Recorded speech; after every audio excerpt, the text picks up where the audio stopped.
Killers of the Flower Moon is an upcoming historical film based on a very true story. Set at a time in American history where, at least on paper, the Osage Indian tribe were the wealthiest people per capita in the world, and also had one of the highest murder rates. But should you be hyped for this new historical film?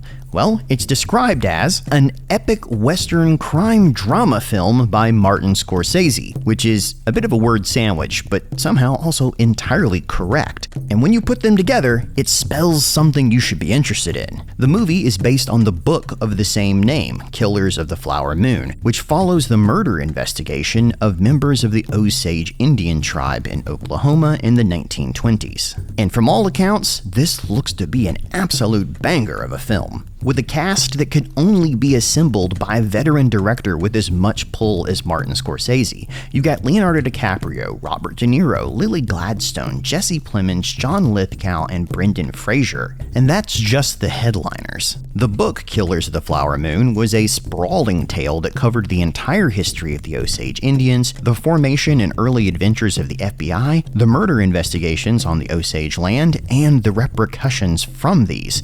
Now, obviously, they can't fit all this into a film, so exactly what pieces would make it in has always been something of a mystery, but thanks to the recent press junkets in the lead up to the film's international release on October 20th, we have a much clearer idea on what the film will focus on. Initial reports were that Leonardo DiCaprio would be reteaming with Martin Scorsese to play the Texas lawman Tom White, a Texas Ranger turned FBI investigator who was tasked with bringing those responsible for the murders to justice. The film would have very much been a detective procedural, with Leonardo DiCaprio playing the white hat good guy hero coming in to solve all the problems of the town. But before the film entered production, the writers realized this was edging very quickly into the white savior trope, which is especially problematic given the context of the murders here, and that solving the murders was not the end of the Osage Indians' problems. Also, Jesse Plemons has made an entire career out of being a stone-faced guy with a Texas accent, making him the perfect choice for this character. Now, I'm not ruining anything in the film for you by explaining this because it will come up almost immediately, as it is critical to the film itself. But the Osage Indians were a relocated tribe that had been forced onto dirt-poor land in the middle of nowhere in Oklahoma. But it turned out their forced exodus had put them on lands that happened to be very rich in oil. And when oil was struck there, the tribe became extremely wealthy very quickly. But as was unfortunately very common in this period, they were not allowed to keep it themselves. Racism, both personal and systemic, is central to this story.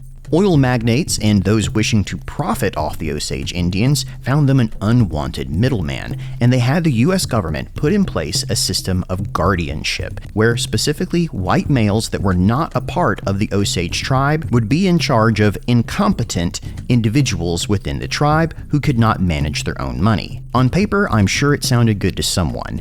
In reality, it set in motion years of oppression, theft, and outright murder, because the rights to oil ownership could pass to the guardian on an Osage Indian's death. The official FBI records put the murders at something like 20, but the reality is probably something closer to 100. While discovering oil made the Osage Indians one of the richest people groups in the world, theoretically, it also became a curse to their people. And this is the backdrop for the story of murder, greed, and corruption that you'll watch here, all of which are pretty standard fare for a Martin Scorsese film. By switching Leonardo DiCaprio's role from Tom White to Ernest Burkhart, the film itself shifts focus back onto the Osage Indians and the familial relationships that are the cornerstone of this story. As this is a detective story with a lot to unravel, I can't give you too much more information here, but as you can already see in the trailers, there's murder, cover-ups, and conspiracy on a massive scale. The director of the film, Martin Scorsese, needs no introduction. He's a living legend in American cinema, and has teamed again with some of his frequent collaborators.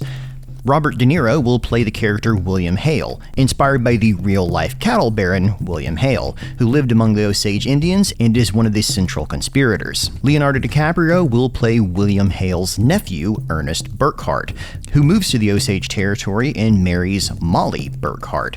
Their courtship and marriage will play a central part of the film, as the murders within Molly's family are a central part of the unfolding story. Brendan Fraser will play Robert De Niro's lawyer, and Jesse Plemons will play Tom White, the Texas lawman who is sent in from Washington, D.C. to get to the bottom of all that is going on. Tom White is a very colorful character from history with a storied career of giving frontier justice, and I suspect we'll get at least one flashback to his misadventures in the film. The original book had a much longer title, Killers of the Flower Moon, The Osage Murders, and the Birth of the FBI. And while the investigation may not take center stage in this film, it will constantly be intruding on the outside, encircling everyone involved, and will undoubtedly feel very present by the time you get to the end of the film. I was lucky enough to read this book shortly after it released in 2017, and was not surprised to hear that Martin Scorsese bought up the rights shortly after its release. It is a gripping story that I sped through in a weekend, and should make for a nail-biting experience that delves into the depths humans will sink to in pursuit of greed. The film is being produced in a joint effort between Apple TV and Paramount, and will see a nationwide release in theaters on October 20th. After that theatrical run, it will then release exclusively on Apple TV+. But a date has not been given for its streaming debut, so if you want to see this one, I highly encourage you to see it in theaters, because it should be a very good one, and like most Scorsese films, a long, contemplative, methodical burner. And that is why I am hyped for the new historical film, Killers of the Flower Moon, and I can't wait to hear what you think about it after we both see it in October. Thanks for watching.